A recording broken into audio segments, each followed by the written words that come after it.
then you enjoy. I just want to give a quick thanks to the Tier 5 channel members and patrons. Bob the Dragon, Datamagnet, Sergeant Puma, Cat Crab Lobster, and Duck Machine. Thank you very much for the support. It is much appreciated. The Truth About Humans, written by Ray Dillinger.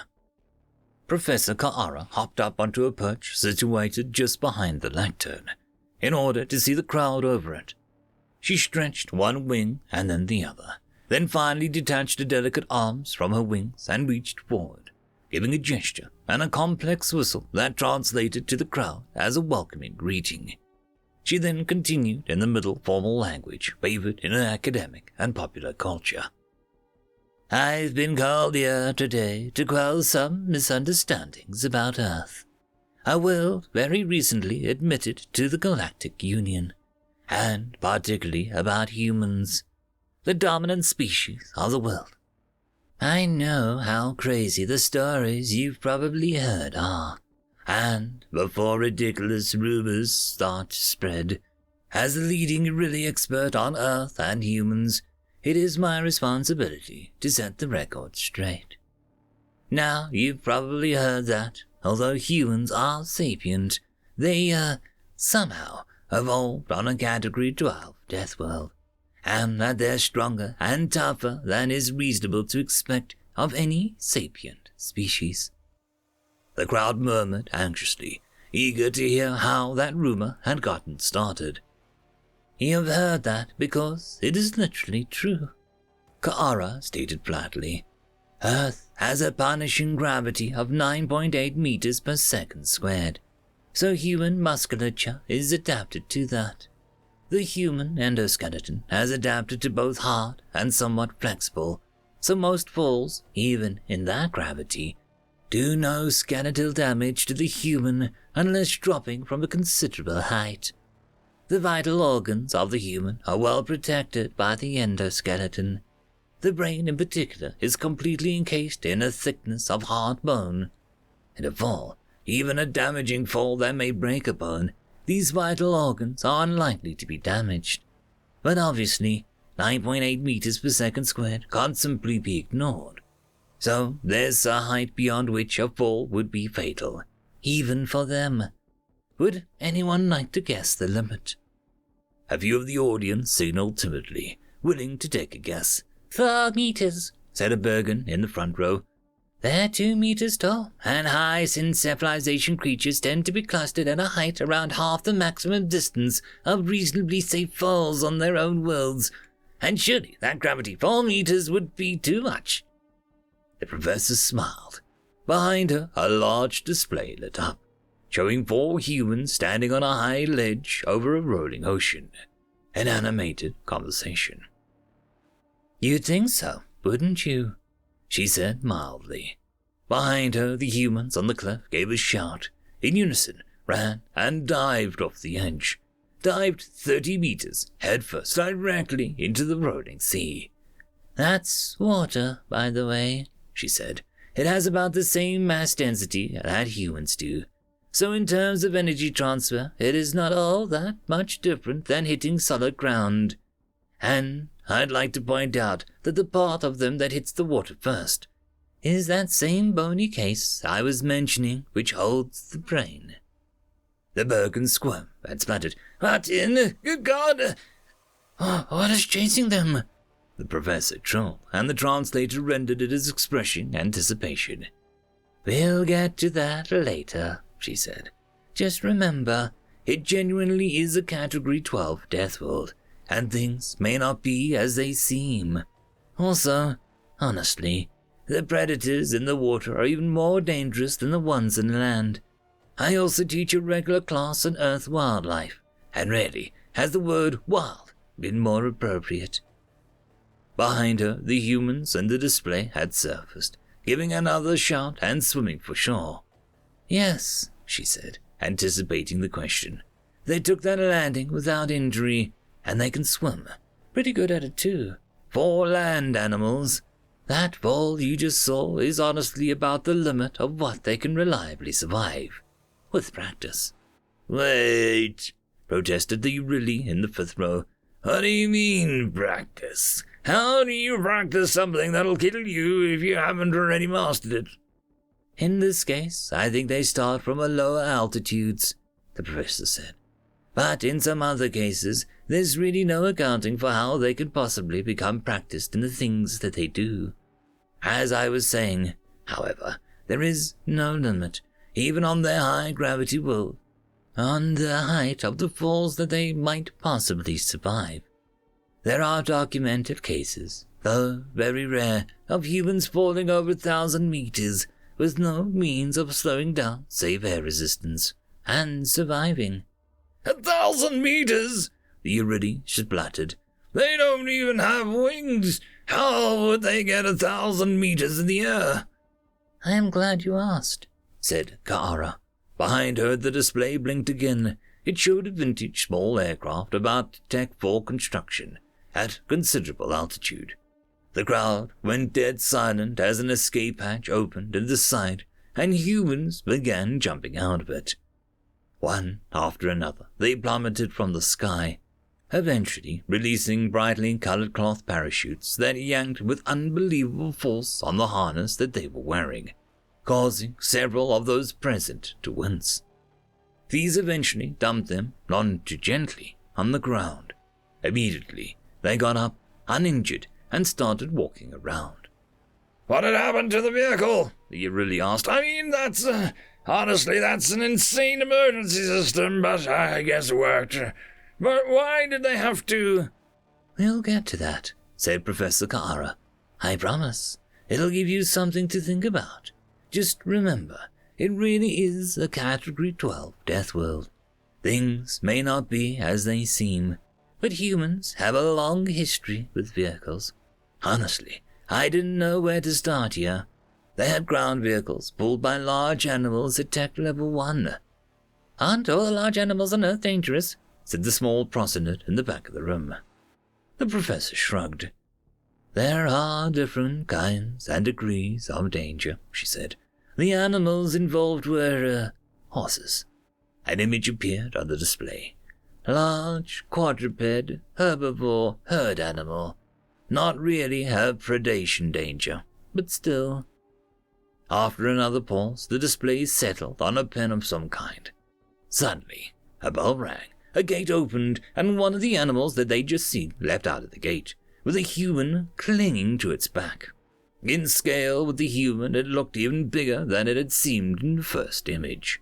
The enormous animal writhed and leapt and repeatedly came down hard on its front feet, in a move clearly meant to dislodge predators from its back.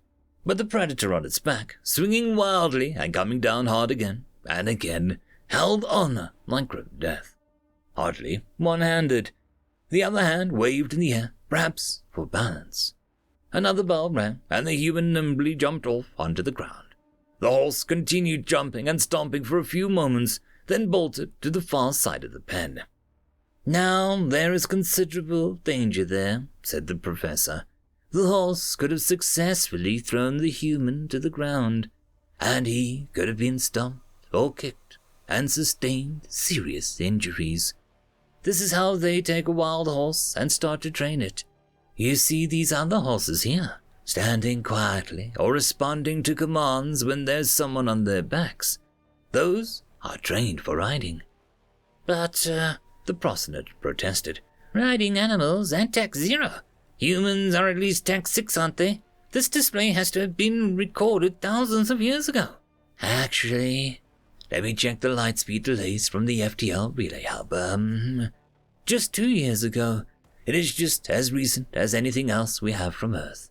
This activity happens on an ongoing basis. Why? I mean, what forces the Tech 6 Society to train and use riding animals? We'll get to it, Professor Ka'ara said. It's a Death World surprise, but since we're on the topic of danger from animals, you should watch this next part. Behind her, on the display, another bell rang, and an even more enormous creature leapt into the pen, with an even more tenacious, even more insane human clinging one-handed to the back as the beast whipped its head back and forth, trying again and again to hook the human with its horns. It bellowed furiously, whirled and stomped and shook, and the human on its back clung to it, as the one they'd seen earlier clung to the horse, until the bell rang. He was fairly catapulted from the beast's back when he let go, and landed directly in front of it. The enormous animal charged, horns down, with the clear intent of killing him. But a second human, even crazier than the first, ran up and punched its flank. The animal was distracted for a moment, and the rider ran from the side of the pen. The insane human who'd punched it was spinning a noisemaker and shouting at it, keeping it confused for just long enough to set up its own escape. What was that? The prosynod said shakily. That was, let's see, a bull, a herbivore, a herd animal, like the horse. But this species has one breeding male, like a bull there, per 30 or so females, and the bull's primary purpose is to protect a herd from, mostly other bulls, but also from predators. And it's a Category 12 death world, so of course it is equipped with formidable natural weapons in the form of horns. That guy there, like the humans, is every bit as tough as it has to be to survive there. And they're training those to ride, Lead spluttered. No, they've never ridden those, Professor Ka'ara said dismissively. They're far too slow. They raise that species mainly for food. Food? Yes. The humans routinely kill and eat them, Ka'ara confirmed. Then why? You're going to tell us why eventually, aren't you? Deathworld surprise. The professor nodded. You are wise to my little game, she said brightly. Before we go on, I want to illustrate the value of what humans call muscle memory. To some extent, every species does this, but with humans it is pretty special. They can master complex skills of movement and balance with a few practice sessions, and if they continue to practice, they can learn to do things most species simply can't do. Behind her, on the display, a human with blades strapped to its feet glided across the white surface. That water is ice, by the way, Professor Ka'ara said. So the temperature here is below freezing point of water, said the Hanto, peering out from under the crest plates. How can this furless creature wear that and not die? Humans, Professor Ka'ara explained, are well adapted for temperatures between 15 and 35 degrees Celsius, but can withstand temperatures down to -10 for as long as they remain active, or -40, with a relatively simple protective gear. That human there is entirely comfortable, skimpy outfit aside, as long as it continues to burn through calories at a ferocious rate. But what I wanted to point out as their human is a dancer. Watch the graceful fluidity of the movement in a mode of locomotion completely unlike their default. From watching this, you'd swear that this was the natural mode of locomotion for the species. It is not even close. What that is human muscle memory at work. In the display behind her, the human leapt into the air in a blur of complicated movement and landed back on the ice, continuing on as though nothing strange had happened. They call that a triple axle, said the professor. I have no idea why and don't care. It seems like it really ought to be impossible, but you needed to see this in order to understand the next thing. Behind her, the display blinked again. On another frozen pool, there were about 40 humans wearing armor made of pads and carrying bent stick, sliding on blades across the ice in the same way as the one they'd just seen. Half were wearing orange clothing, and half were wearing white. This, Professor Ka'ara said, is a form of ritualized combat called haki. As you may have heard, it was the misfortune of the hunters to begin their attempted invasion of Earth at an arena where haki was in progress. They found themselves on slippery footing in the middle of 40 armed and armored humans who were capable of entirely sure-footed movement on the ice and who were there for combat. And the arena itself was entirely surrounded by several thousand more humans present to observe the haki. Humans weren't well known at the time, and the hunters didn't realize what kind of mistake that they were making. Their vanguard force was quickly destroyed. But I want you to observe just for a minute or two how hockey progresses normally, when there aren't any suicidal hunters on the ice. The bent sticks had seemed like awkward, unbalanced weapons, but in another testament to human muscle memory, the warriors on the field used them ferociously, brutally, and effectively. There was another weapon on the ice which most of the audience hadn't at first seen, a sort of sliding missile that they could use the sticks to launch at each other. But there were 40 fighters on the field, and only one missile, so using it would be tricky. The point of the contest seemed to be using that missile to kill a member of the opposing team who stood at each end of the arena. But these two were the most heavily armored of all. Behind each of these designated living targets was a net, probably there to protect the audience from being hit by any shots that missed. After several clashes and crashes that ought to have killed them outright or reduced them to a heap of broken bones from torn flesh, Professor Ka'ara winced and said, "That's enough. The point of this faithful record of normal uninterrupted hockey is that the Hunter's Vanguard force would have been much more likely to survive if they treated the arena the same way humans do and abided by the rules and forms of the contest already in progress. You should know that this type of ritualized combat is important to human society. It takes place in several different varieties at different locations. This is, football. That's what they call it." Behind her, the display brought up another arena, another set of warriors, a different shared weapon. All the colors and many of the shapes and details were different, but the basic design of the field looked a little bit like the same thing that they'd just seen. And this is also called football, but it's not very similar. The display briefly showed a green field with white parallel stripes where massive, heavily armored humans clashed and inflicted horrible physical violence on one another for just a few seconds before Professor Ka'ara grimaced and turned it off. She had seemed to enjoy herself until the combat activities came up, but now she looked a little ill. "What does this combat signify?" asked an ancient quadrupedal being on the right side.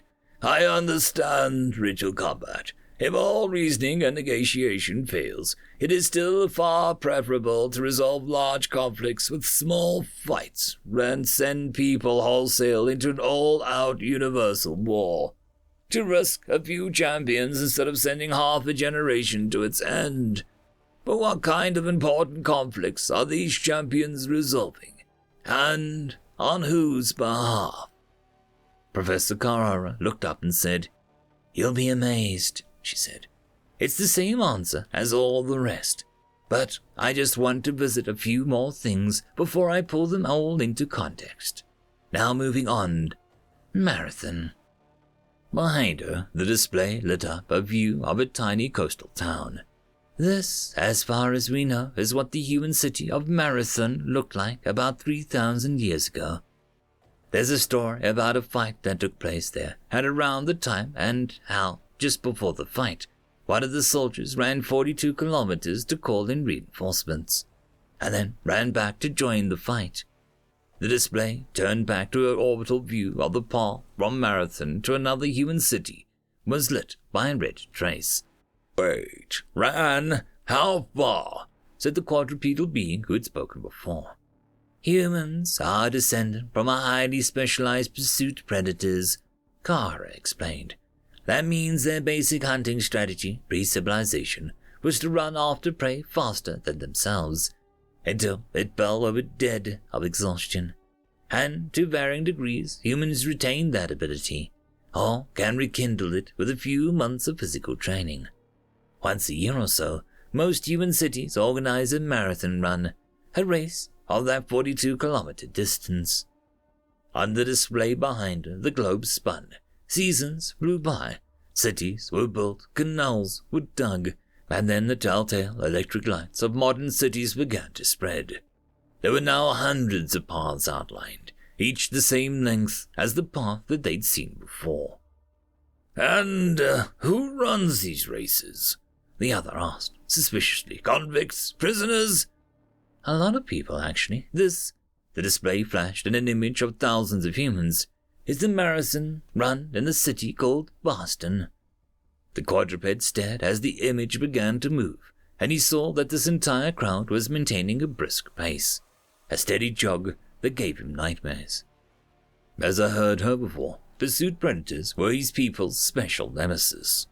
Here were thousands of them, and they could all run impossible distances. More and more and more runners kept pouring around the corners and into the street, as the camera lost track of the ones that had been in view at the start. There was no one place from which the whole group could be seen, Kara explained. If you want some idea of how many humans were in that race, we'll need to look at a view from about a dozen different vantage points. The quadruped sank slowly to the floor and was silent. Professor Kara sighed and told the room, but this entire tradition is actually based on a version of the story that someone gobbled or got wrong. That messenger actually ran 242 kilometers each way, not 42. Behind her, the globe spun again, modern lights fading, and the view came to rest on the ancient city of Marathon once again. Now a different path was indicated, connecting Marathon to a different and more distinct destination. The quadruped sank on itself and let out a small keening sound. The translator remained silent. No translation was needed. Now, Kara continued, some of you may have heard that humans breathe fire. If she'd led with that, she knew she would have gotten laughter. Now, with what they'd seen, there was stony, wary silence. Behind her, the display lit up with images of a human whirling and dancing and juggling a pair of torches. From time to time, it brought one of the torches to its mouth, spraying a huge gout of fire into the air, and continued on its mesmerizing dance. There were other humans around it, watching, laughing. So that's a half-truth, she said. Humans do not exhale any combustible gases or liquids, save those which they have in their mouth when they start. If you watch this performer, you'll note that it takes a sip from that container at the side of the walkway every so often. That's the flammable substance that this act is predicated on. But here is the strange thing. This act is about doing something dangerous, breathing fire. But the performer is faking that. The performer is faking that by doing something even more dangerous, drinking poison. Professor Kara shrugged. I suppose that the fire is more colorful and gets more attention, but that little container there is full of gasoline. I need to explain about gasoline. Very few planets have geological processes necessary for its production. A very long time ago, plants grew on Earth that happened to be buried instead of composting normally in the ecological cycle. And having been buried, slowly they were buried deeper and deeper as geological strata built up. 30 million years later, by the time humans evolved, immense pressure, unimaginable heat, and exposure to mineral substrates had turned these buried plants into toxic, carbon-heavy sludge. The humans dug up this toxic sludge, refined it into gasoline, and used it for fuel. While they were at Tech 3, most of their water, air, and ground vehicles were powered by burning it. "That seems ill-advised," said a small voice on her right. Craning her neck, she saw a small hexapodal creature with 3 arms and several eye stalks. She nodded. It was, but that is how they got through Tech 3, and it's not even close to being the most ill-advised thing that they've done. For example, we haven't talked about the deliberate detonation of nuclear bombs on the surface of their home world. This last drew the assortment of sharp, shocked noises from the audience, but Professor Kara ignored them and moved on. Anyway, this performer here is taking gasoline into its mouth and spraying it out past the torches. It has to be very careful because gasoline is, as I've already said, poisonous if swallowed, flammable in open air, and explosive in enclosed spaces. She paused. And its mouth is an enclosed space. Several of these performers die each year. Who is forcing them to perform such an act? Whispered the hexapod, outraged. At this point, the professor hopped from a dignified perch up onto the top of the lectern, where she could see and be seen by everyone. This was the most important part of the presentation. "Nobody," she said. "That's the answer to all of this. That's our Death World surprise. These are all recreational activities. They do these incredible things that others might be driven to in extreme desperation, just because they want to. And these things that you've seen aren't even half of 1% of the examples that I've collected." Stunned silence filled the room. Ka'ara went on. "Nothing chased those four off of the cliff into the ocean. They just jumped because they wanted to. That aircraft hadn't had a catastrophic failure and wasn't about to crash. They just jumped out of it because they wanted to. In fact, humans pay money for people to take them up in an aircraft just so that they can jump out in midair. Nobody's forcing these people into ritual combat, and there are no important conflicts being resolved. They just fight because they want to. Nobody's forming this performer to do this insanely dangerous thing. It just wanted to. That business with the horse and the bull and the Tech Zero riding and the Tech 6 culture, they do it all because they want to. All of the things that you've seen humans doing here today are real, and they're not just one-time freak events. These things take place routinely on Earth, and all of them are recreational activities. This is how humans play. This is what humans do when they are in a happy, relaxed mood. And now, maybe you can understand why we don't really want humans in an angry mood. So when you meet them, be careful. Don't make them angry. But even if they're not angry, even if they like you, remember that they may invite you to join them in something fun, without realizing that for you it would be lethal. If they treat you as they would one of their own, normally a good standard for non-aggression, you'll probably die. She looked around, seeing comprehension dawning on a dozen different kinds of faces, and fading to dawn on just as many. If there is any chance you'll be interacting with these creatures, this is a very important principle that you must grasp for the sake of your own safety and that of everyone around you. I'll be continuing this discussion tomorrow, she said, and the first lecture of class on Earth's wildlife begins this evening, so please come if you are allowed. Several of your governments have indicated that study of this particular topic may require you to have a security clearance, so check with your embassies first. The stunned silence Professor Ka'ara had interrupted resumed, and then stretched another minute or so before the students slowly began to rise and file out. End of story. And that, my friends, concludes this video. I hope that you enjoyed, and if you do,